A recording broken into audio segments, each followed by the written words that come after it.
Saturday night is hockey night once again in the Premier Sports Elite League as the Nottingham Panthers take on the Coventry Blaze. It hasn't been the opening to the season that the Panthers wanted. After an excellent overtime victory over the Guildford Flames last week, Panthers have suffered losses to tonight's visitors Coventry and Manchester Storm last night in the Challenge Cup. A big crowd is here at the Motorpoint Arena this evening, so what better motivation for Gary Graham's side to get back on track? I tell you the one thing this will do, if the Panthers can kill this off, it's such a big momentum boost, especially at home. It's obviously you never want to be short-handed, but I always notice with a like a long one, a 4 or 5 minute, if you can kill it off, especially at home, it really works the other way for you. Here's Billings. Turns one way, then the other. Still has it. Around it goes to Yellowhorn. Quince. Back out in front. There's space here for Halbert. It's just wide, but now it's an open net, and it's in. It's Colton Yellowhorn. Berry made the original save, but left a bit of a gap. And that allowed Colton Yellowhorn to get the power play goal. Yeah, and Blaze just go back to basics here, just getting it in through traffic. Nice first little piece of it there, and you just see Berry moves his head first well, gets across, but he just gets a piece of it, but can't quite keep it out. Yellowhorn walking onto that, doesn't have to dust it off, shoots it straight away. Fair play to Yellowhorn there. The Blaze for long stretches there couldn't really get much going, but just with around a minute left in that, they just do manage to break through. You see there, just wide, and as it comes across there, Berry gets a piece of it, but can't quite keep that out. That's into the glove of Jack Berry, so we'll have another face-off. There's 4 other games going on around the country tonight. They're all in the Challenge Cup. We will keep you up to date with scores of those as goals go in. Sheffield 2-1 ahead against Manchester, which is very important for Panthers Challenge Cup group. Yeah, obviously with getting the loss, last night in Manchester, we'll be keeping a firm eye on that one. You would probably think. Oh, here's an opportunity, and it's a rebound, and it comes out, and it's an easy chance. And it's Marley Quince who puts it in. And Blaze are 2-0 ahead. Yeah, and again, good face-off win. Billings there, again, just simple plays. It doesn't have to be spectacular. He just gets it through traffic, not too much power on it. Jack Berry with a nice first save, and then falls, like you said, right on Quince's tape there. Nothing Jack Berry can do, just a simple play back to the point on net. And like you say, it does create a lot of space out there on this big ice sheet. Yeah, and I almost think, the Panthers want this. They want the crowd to get into it, where, a little bit of pushing and shoving gets people into it, but also now, yeah, it's like when we see overtime. I know that's 3-on-3, but you're going to get chances here, and that's what the Panthers want. Let's drop back for Yellowhorn. Yellowhorn picks it up. He's put under pressure by Welsh, but Yellowhorn still has it. Yellowhorn brilliant, and it's still loose there, and they've scored again. And once again, Panthers not clearing their lines, and the Bellies mop it up, and it's 3-0. And again, Yellowhorn, what a power move by him. He gets the puck over on the half wall. You think he's got nothing on. I thought he was going to double back, and he keeps going, gets a shot. Nice first save, but then that puck's there, and it doesn't get cleared. 2 defensemen, and the forward there. Didn't see who that was. Billings? It was Billings. It was Billings, yeah. He just jumps on it first, just like the second goal. He wins his one-on-one battle, but you see the Yellowhorn down there, head down, nose to the net. He's not getting stopped by anyone, and he'll pick himself up an assist to go with his goal.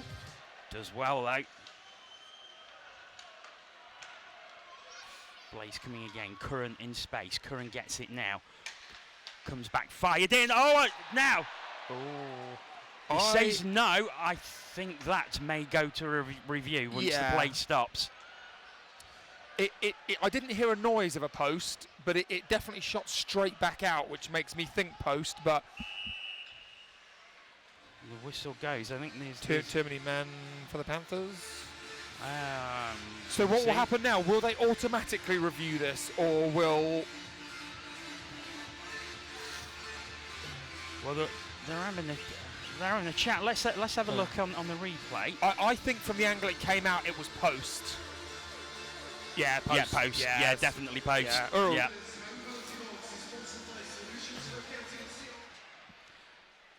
Clements keeps that in on the blue line.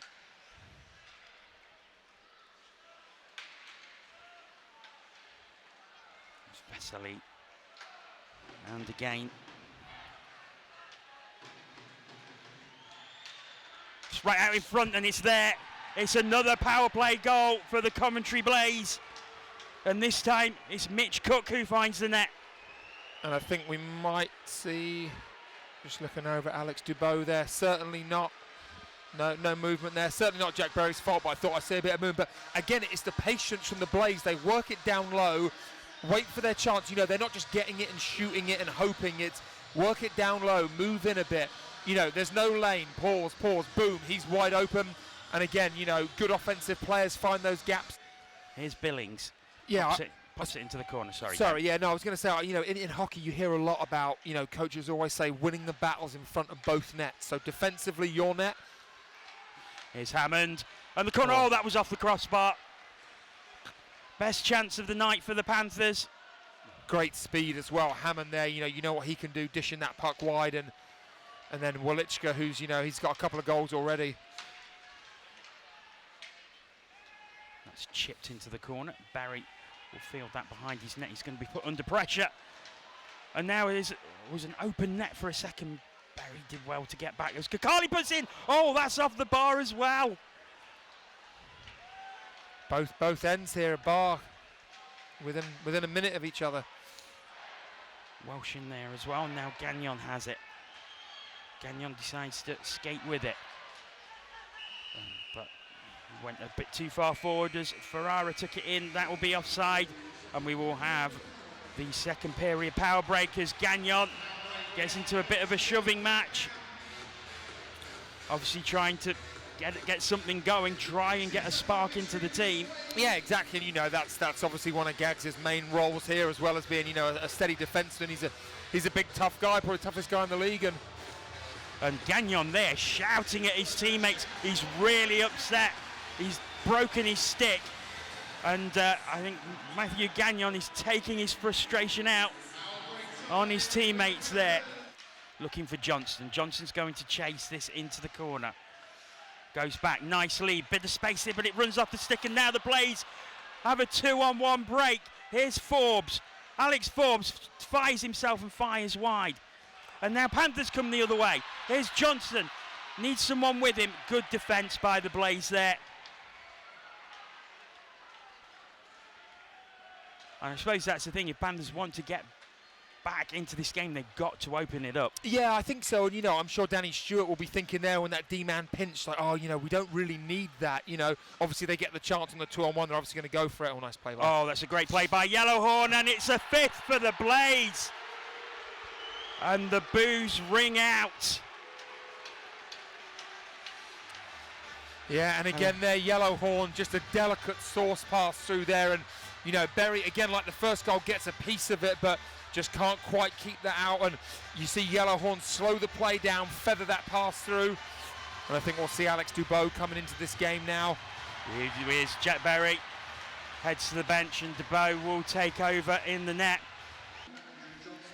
And Blaze back in the zone, and that's nice play. Comes back to Yellowhorn.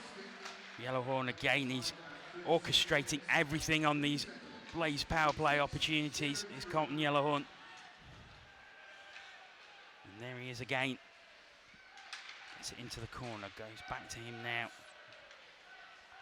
Albert puts it off, and it's in again. It's through Dubois.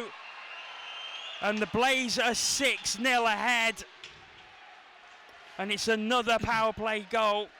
And there's something there, Mike Caruso's not happy. I didn't see what, a little bit of a broken power play, but shot comes in. Dubois gets a piece of it. You see Caruso give the forward a good whack there, but I didn't see what he was mad about to start with, but kind of a tough one there for Dubois. You know, the first real shot he faces is on the power play in you know, bottom of the circles, but it just dribbles through there.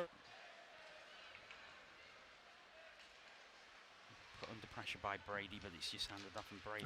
Oh, now a chance of a short-handed breakaway. Hammond, Mike Hammond. Oh, it's great shot, maybe another one. Well, there is. The referee's arm is up. I mean, he was clean through, and we'll see.